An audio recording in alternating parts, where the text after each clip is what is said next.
One of the scenes in the movie is when Spidey and Sandman end up in the bottom of a big water cavern in New York City. Now with Sam Raimi, the first thing he asks you is, what's the biggest pipe you've ever broke full of water?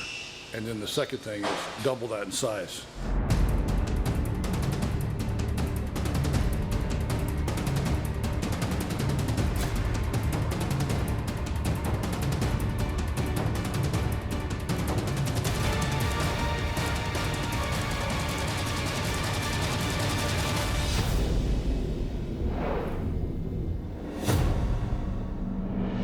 Marco's taken some money, and Spider-Man's trying to recover the money, but more importantly, he's trying to put an end to Sandman. So it's a more vicious Spidey than we normally have. Spidey and Sandman are having this fight about 300 feet above us. See, I can pull them all the way around to here. Good. How do we sell the first front punch from behind? Look what we've got. I just gotta help it out. I can help it out. Look. Yeah, I just gotta whip it a little more. And they eventually fall down into this water accumulation area we call the cavern, or the cesspool, depending on what day it is. Sandman comes in contact with the water, and so this is where we see what Spider-Man sees, which is the first sign of a weakness of the Sandman, where when he gets in contact with water, he starts to turn into mud, and his hand is going to start to dissolve. All right, let me get you in the down position, please. Let's line you up over the money. Marco has to crawl out of the sewage dregs of Manhattan. More realistically, that he's going to take the impact of the fall, recover, start to pick himself up, getting ready for battle, then see the money. So I'm going to say, and money. That's your cue to go. That night, I looked around the set, and everybody's like, "Ooh, man, I sure am glad I'm not church tonight. Look at him. He's soaking wet." The funny thing, we have Marco in a blue arm. We actually won't be pulling a key off that blue. So it's just more a reminder to the actor that he's got something there. And actors now are pretty savvy, and they're used to dealing with blue screen, and it tells them something, and it keeps something in their mind. I'm carried and slammed into the grating and then slowly dissolve. The water pressure was just intense. There's just no way to control it, and there's no way to control what happened. What Sam wanted is that he needed a way for the Sandman to melt away. So we came up with this idea to put this 6-foot pipe behind us, and Spider-Man would pull back on part of it, and then we would pyrotechnically release the water. What you see behind me, way up high, is the big dump tanks. 40,000 gallons of water in one shot. And this is the most water dumped on one particular scene. So we're kind of setting a record here. With this 6-foot pipe, there's not enough water in the city to make this gag happen. So what we do is we put in the middle of it what we call a restrictor plate.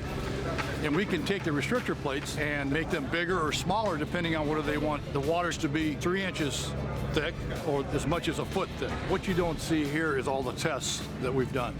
When we were testing it, of course we tested it at my shop for several weeks and had some great moments with that, knocking down fences, pushing cars around. Camera's rolling! Rolling!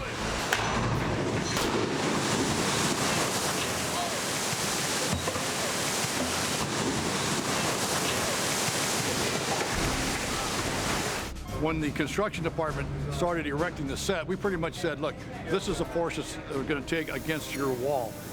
And then they will build it according to our specs. The pipe just shifts back. How they did with this cable here, lock it into that bracket. Where you go around it and suck it back to it, from the surge, okay? Because it actually moved a foot back on Saturday. It's amazing how much force is there. But along with just water breaking out, what we have to do is we have to design that big pipe so it explodes and breaks away and does not hurt anybody. We'll attach cables to all those pieces that are coming apart. That way we know exactly where all those pieces are going. And that's the safety part about it. It looks great, but we know what's going to happen in the end.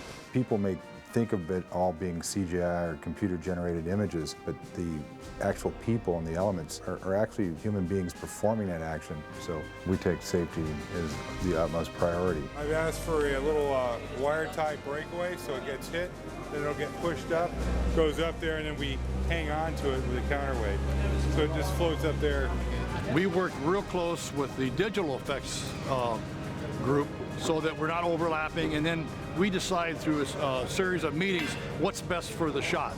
In this case, actually, visual effects in a way takes a back seat. John Fraser and his team set up the whole event, and it's covered with more than 8 cameras actually in this case because there were a couple different takes. We're going to set everything up just before the water is released, and we'll be staying dry as long as we can. So let's slide this back on. I just want to see what we can see as far as the dials. I can't see the focus at all. I can only see the iris. Just the iris? You can't see the focus at all. Okay. So we're going to have to set the focus and then close it up. Yeah. We'll have to know what the focus is exactly. Okay. Yeah. We got to make sure the focus and iris are set. Keep our fingers crossed and make sure it all goes like we planned. Put your body on the left side there. Yeah, good. We're good?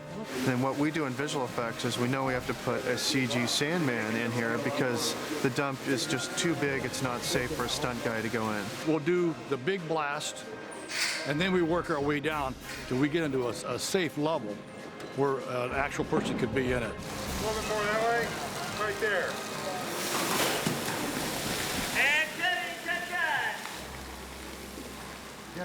We take all the safety precautions. We don't want anybody to get hurt. So the biggest thing is that if you're not involved in the shot, you shouldn't be on the set. Roll cameras, rolling. Stay here. Hey. On my go, and 3, 2, 1, go!